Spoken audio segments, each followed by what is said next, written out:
guys, what's up, how you guys doing? We'll be talking about the main and the basic products to go natural. Are you new natural? Do you want to know what are the regular and the common tools used? This video is going to be about it. I'm going to release all the basics, the simple tools to have, like a guide, a natural hair guide video for those who are still struggling. I don't have the pretension to know everything, but I know the basics for those who don't know exactly what tool to use or who go natural but seem to think whatever they're using is not working. Hope you guys are doing good. It's your girl Nativa.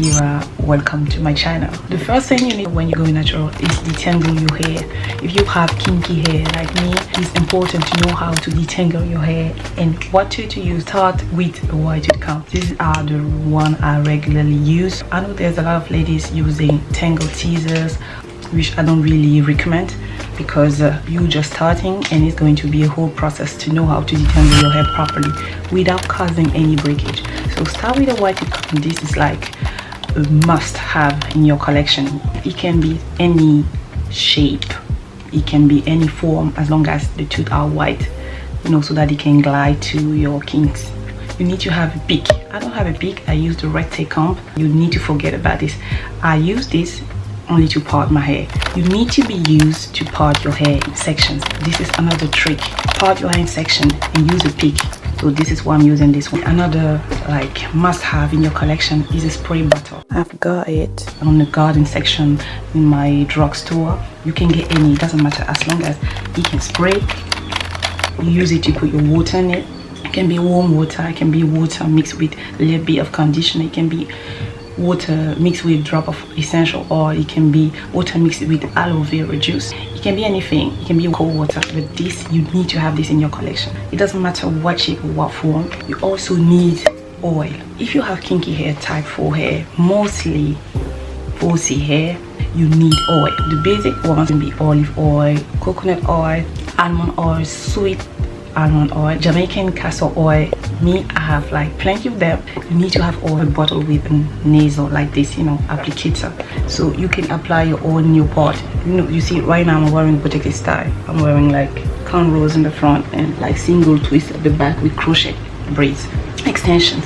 Oil is really important if you want your oil scalp or do hot oil treatment or even apply oil at the roots. Is really easy and it's less mess. A bottle of oil with applicator, that's a must. You can also use gel. Personally, if you have kinky hair, I strongly recommend not use these bad oils much. This can actually destroy and damage your hair. You need to use it with moderation. The one I use currently is Eco Styler gel. You can use any. I barely use. I use it only when I want to achieve my how do you call it, my sleek hairstyle. And the sleek hairstyle, I don't need that much either because I'm still recovering from alopecia. So these bad boys, I don't use them much. Even to achieve twist out, braid out, I don't use that.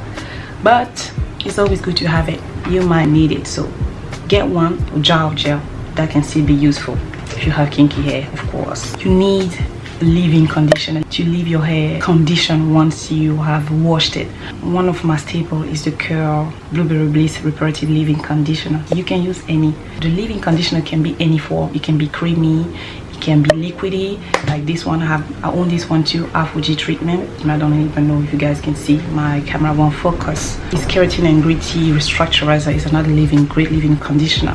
And if you don't have any of this fancy manufacturer product, you can use as a leave-in, can be any sort of natural oil. That's up to you. Just a little bit after washing your hair, you apply it onto your sections and you rinse it so that your hair doesn't stay greasy and oily. Olive oil tends to be heavy, and the problem with coconut oil, it tends to get hard and solid when it gets cold. So sweet almond oil, grape seed oil can be great too. You just need a lighter oil. You can apply and rinse it. That can be another trick to have leave-in conditioner. If you don't have access to all these manufactured creamy products, it's not a problem. Use aloe vera gel or juice at the plant. You use it, try to make a juice out of it, and you just spray it into your hair using a spray bottle, of course, and mix it with water. Or you just simply use an oil. Leave your hair conditioned. You need a deep conditioner. Well, get yourself a conditioner. A deep conditioner usually is written on the bottle. I don't have those. I use the conditioner as a deep conditioner. I just add a little bit of honey, and my mom brought it for me from Douala. So this is like the raw honey full of, you know, insects and stuff. I need to make sure that it's completely filtered before using it. So I use it on my hair, and I mix it with my conditioner every now and then to make my conditioner much more effective. Honey can be a great humectant. It's known for its qualities of moisturizing hair. My conditioner is Regimen Natural. I don't know if you guys can see. Not only using myself, I use it with my sisters. We share the products, so this lasts a long time, and I heat it on the microwave and I apply it on my hair. This is my personal technique. So if you're the type of person who love to mix your products, get yourself a bowl. This one is a bit disgusting. That's where I mix my conditioner with my honey, or when I make my concoctions. So yeah, get yourself a bowl and something to stir it. From what I'm seeing, I'm learning from YouTube, there are different type of conditioners. So get yourself one. It can be any, or you can also have a DIY conditioner.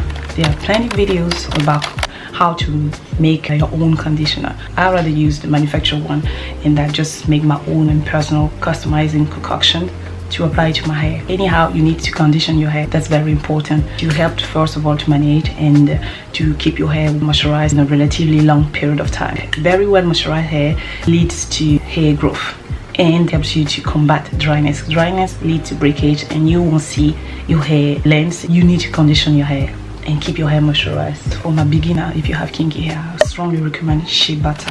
A lot of people don't like it because they think it can be so greasy. Personally, something I hate about shea butter is the smell. It has a strong smell. I'm talking about the raw one. It has a so strong smell, I can't stand it. So what I do is I add essential oil. It's peppermint tea tree oil, Eden. I don't know if you guys can see. Drops on the shea butter and very thick oil. I don't know if you guys can see.